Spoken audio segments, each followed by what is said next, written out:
about the national debt, what are the causes of it, and what can we do to correct it. One thing I think you'll see, and this may surprise you because the words are a little different, is that liberals and Democrats are more fiscally conservative than Republicans and conservatives. Now that may surprise you, but take a look at history, all right? You'll see the biggest deficits in the country were by George W. Bush, George Bush Sr., Ronald Reagan. Who lowered the deficit? Well, Bill Clinton and Barack Obama, who took a $1 trillion deficit under George W. Bush, and now it's less than half that. Now, why are Democrats actually lowering the deficit? Well, the answer is deficits serve a purpose.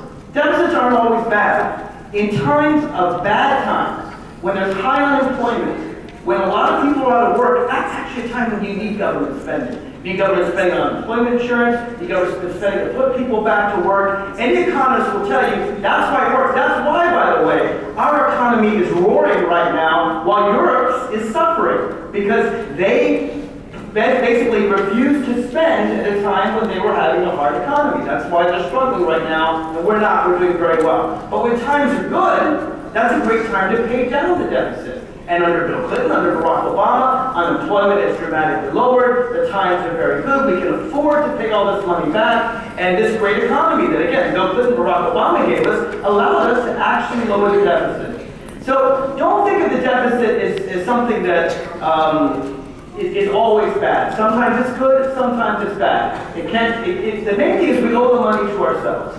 And that's important to recognize. The main difference is, I think you'll find Republicans do oppose the deficit when a Democrat's in charge. Because they don't want the money going to health care, going to college, going to education, going to poor people. But they love the deficit when they're in charge. And they can do the wars they want to do. They can give the money to the corporations and all the subsidies and all the tax benefits to rich people they want to do. The answer is one of what the policy should be rather than the deficit.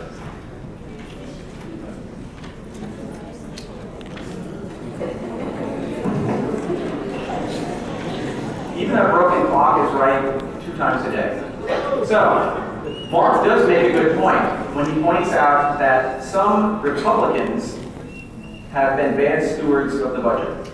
I used to work for George W. Bush. I was the White House budget spokesman. I quit because he wasn't a conservative. I'm not here to represent Republicans. I'm here to talk about what it means to be a conservative.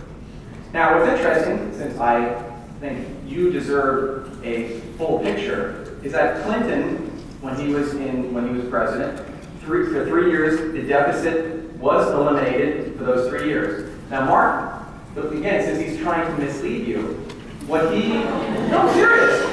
I'm going to give you the full picture. If you just listen to what he said, you'd say, wow, Obama and Clinton, they're really responsible. But I was there. I worked on Capitol Hill.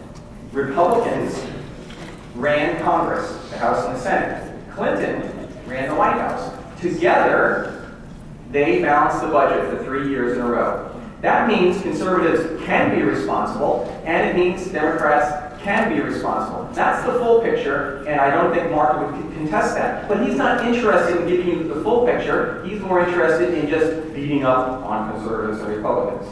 That's not what I'm here for. I'm here to try to help you guys understand facts about our government, the pros, the cons, and the challenges.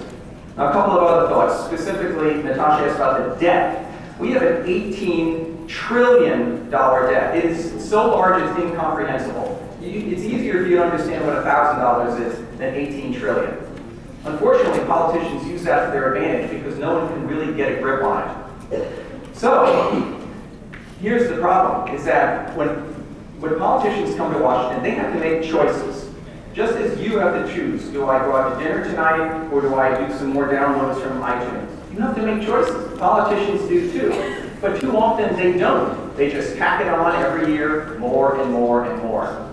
A lot of what Mark talks about in these debates is, we can give it to you. We can, no matter what it is, education and free birth control, all this kind of stuff, we're just going to give it to you. Almost never does he talk about what it costs. Conservatives tend to be concerned about what it costs because it actually does matter.